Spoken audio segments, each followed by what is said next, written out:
a while now since you was last here. And Certainly yeah, I has. appreciate you coming down. And I just wanted to be honest, as an accountant, as we're both accountants, just wanted to kind of pick your brains. And you've got your own firm, I've got my firm, and really wanted to just talk about Will Farnell's book, his original book, his new book, and how he's transitioned other accountants to think differently about not making things so systemated and going into like a bit of a humanized approach.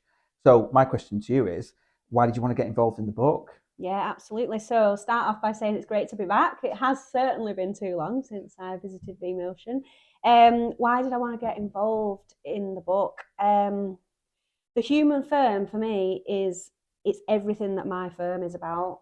My tagline is balancing humanity with technology, Nice. and kind of the whole ethos behind that is the fact that in my career I've seen accountancy, as I'm sure you will have done as well, come from being quite humanized to being very, very heavily tech driven.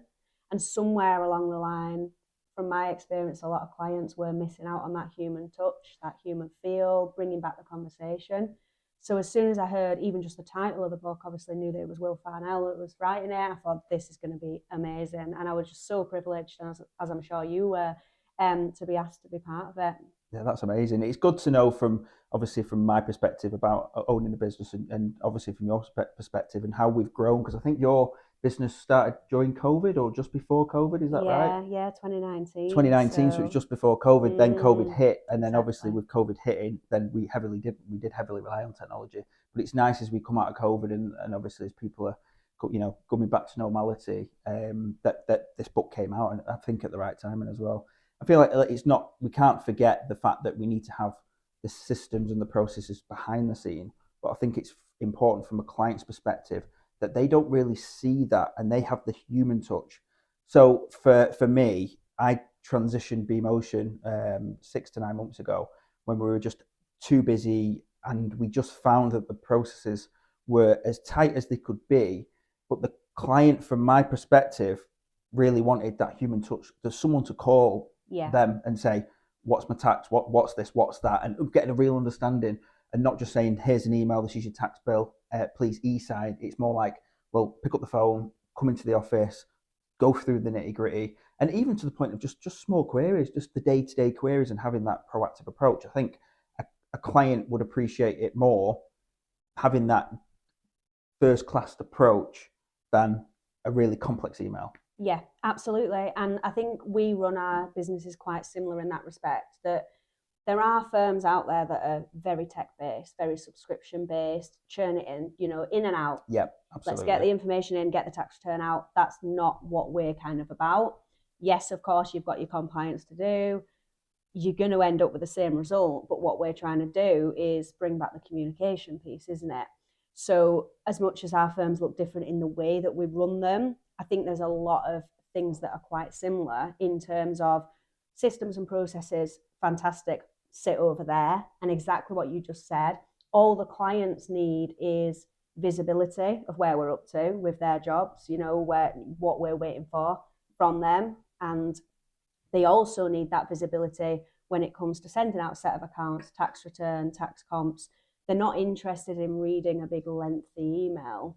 Yeah, Exactly like you said, they're looking for a point of contact, a friendly face, somebody that they can relate to. And at the end of the day, I think one thing that's always important to remember is that we're business owners and they're business owners. And as much as you can bring that kind of humanity factor in, that we genuinely understand the pain points of running a business. yeah, And that's the kind of thing like within, when I was reading the book, especially the people that were interviewed, I was thinking, wow, we really are all in this together. yeah, We're hearing the same things from clients, clients that are moving from firms that have perhaps gone too heavily tech based, where they're feeling a bit abandoned. They don't know who the point of contact is. It's this same horror story after horror story of, well, I used to have somebody to contact, but now I don't. And for me, that when I was kind of reading the book and especially the interviews of other accountants, we're all hearing the same stories. And there yeah, is a real theme here that we've all kind of done this full circle of coming back to humanity as the important aspect. yeah. I couldn't agree more, to be honest. And I think a big reason for why when I got asked about getting involved, I was just like, absolutely, because again, like you said, it's an absolute privilege to be asked, and then for obviously to have our input in it. And for me, Motion 2 years in, I read Will's first book, and I thought, wow, this is where I want to be at. Like, I had a bit, I was envious. I was thinking, this guy's cracked it. Like, this is amazing. So I just thought, and it was only me and George at the time, so we only had 2 staff at the time. And I thought, well, this is where I want to go. So I basically built BeMotion's foundations off Will's first book. And I was like, mega. So every single employee that comes into BeMotion, first day, there's the book, read that, and this is what we are. So to this day, we still get every single employee that starts BeMotion, every single team member, to read the book. And then now we've got obviously book number 2. Yeah. So yeah, I was so delighted when Will asked, because I was just thinking, well, BeMotion's foundations is built off this. What's the next step for BeMotion? Yeah. So I'm literally like, let's read the book and let's follow follow where Will's going, because at the end of the day, I feel like, Will is definitely future thinking, and I've seen it for myself growing BeMotion and having so many processes and systems and really relying on that, but then also kind of also forgetting, and I'll hold my hands up and say, everything isn't perfect in practice. I've probably relied too much on processes and the systems, and then clients not getting that 100% humanized approach. Yeah. So we had a massive shift 9 months ago in BeMotion where we stopped new clients coming on board. And we thought, and I personally thought, well, we need to stop new clients coming on board because we need to support the current client base, because at the end of the day, the current client base needs to have that superb work, that superb kind of like humanized approach, and more to the point, making sure that they get a proactive service and they're happy. Because if we're constantly chasing, and it happens all the time, I feel in the accounting world, we're chasing turnover. We're chasing this dream that's on LinkedIn. There's no dream on LinkedIn. What we're doing is we want to make sure that our current client base gets the best service they can. And if we can have the capacity for new clients, so be it. We stopped new clients coming on board in October 22. We have a 1-in, 1-out service. Whereas, so if we then disengage from a client, then we've got a waiting list where we then take a new client on board. We will probably open our books in Feb next year, but I'm honestly thinking, why? What's the point? I'm content with where I'm at. I don't look at turnover. I'm happy with equity. I'm happy with the retained earnings, and I've got happy members of staff, members of the team. And for me, it's making sure that they're the core principles for BeMotion. I could upscale, and I will upscale in the future, but I've got to make sure the core's right in BeMotion, because although we are a practice, we're a business, just like our clients, and the business has got to be at its best before I then go and scale the business. But taking all that into consideration, Will's first book and second book both have a massive contribution into the way BeMotion is run. Yeah, no, it makes perfect sense. And having known you for the several years now, I can see exactly what you're saying there, that Will's first book had a huge influence. It's not necessarily you read a book and think, I'm going to go and do that. It's you've started on a journey and then you read something that actually speaks to you. Yes. It's quite easy to read a book and take a few tips from it. But from what you've just said, I can tell that Will's first book really spoke to you. Yeah. And as did the second one, because we've discussed this before. And we're both really impressed with it. And I think just being asked to contribute, it just fits everything that we're doing. It does.